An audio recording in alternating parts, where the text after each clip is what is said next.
internets, Jesus loves you. My name's Cody, and this is the Christian news show we do on Tuesdays and Thursdays with geeksunderdgrace.com. And the first thing I want to talk about today is Hoblob, which is apparently what everyone who works at Hobby Lobby calls it. More specifically, the founders of Hoblob, David and Barbara Green. We've talked about them in the past because they are making this huge biblical museum in DC, and they might be in a little bit of trouble because they might be smuggling artifacts into the US. Now, on the outside, they're just saying that the paperwork wasn't done for some of the stuff all the way through. It's not done correctly. For example, there's been a shipment of about 200 to 300 of these incredibly ancient tablets with a ton of historical value to Iraq. And they were labeled handcrafted clay tiles. They're just some handmade tiles. They're not really a big deal, guys. Now, obviously, Iraq is a little upset because they are basically stealing their history from them. But honestly, ISIS is literally tying people to that same history and then blowing them up. So I'm kind of okay with you getting priceless artifacts out of the country,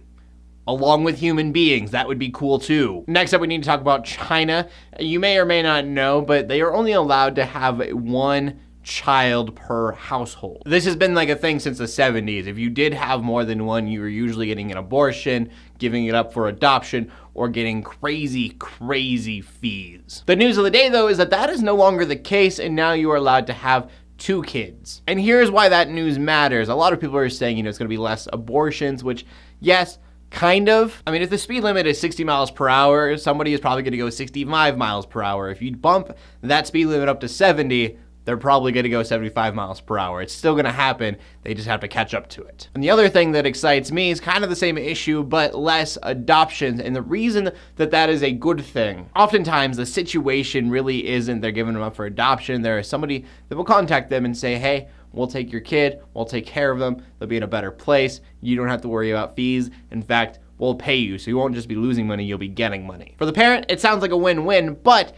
usually these aren't adoption agencies, they're actually human traffickers. So anything that hurts that business, definitely a good thing. I understand the reasoning behind this law, but it does so much damage. You have to think a lot of these families, they want a boy because that boy will grow up to be a man and they can keep growing their family. And so it's really sad, but it's how it is. These Chinese families, they will have a girl. They're only allowed one kid, and so they get rid of the girl in some way, whether that is through an abortion or through adoption agencies. And obviously that also works vice versa. If the family wants a girl and they get a boy, they're gonna do the same thing. And so this doesn't fix that problem, but it does lessen the chances of it happening. And our final story of the day is a glimmer of hope from Pakistan, because in Pakistan, they have this really stupid blasphemy law. Basically, if you blaspheme Islam in any way that people see fit, you can either be fined or, put to death. Needless to say, there are a lot of people, namely Christians, who are in prison because of this. But the Pakistani Supreme Court are ruling against it, telling politicians that they need to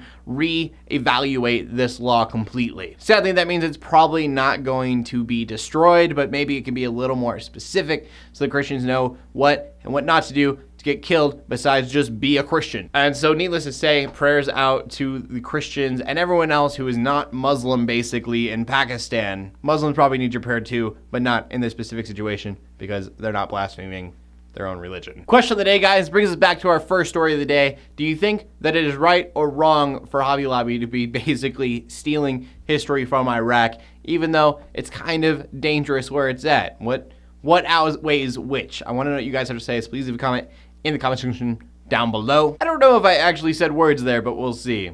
As always, make sure you check out geeksunderdgrace.com for more geeky content. My name's Cody Armour, bringing you Christian news in a not so boring kind of way every Tuesday and Thursday. In closing, let the haters hate, let the Christians pray, and to everybody like, subscribe. I will see you later, and God bless.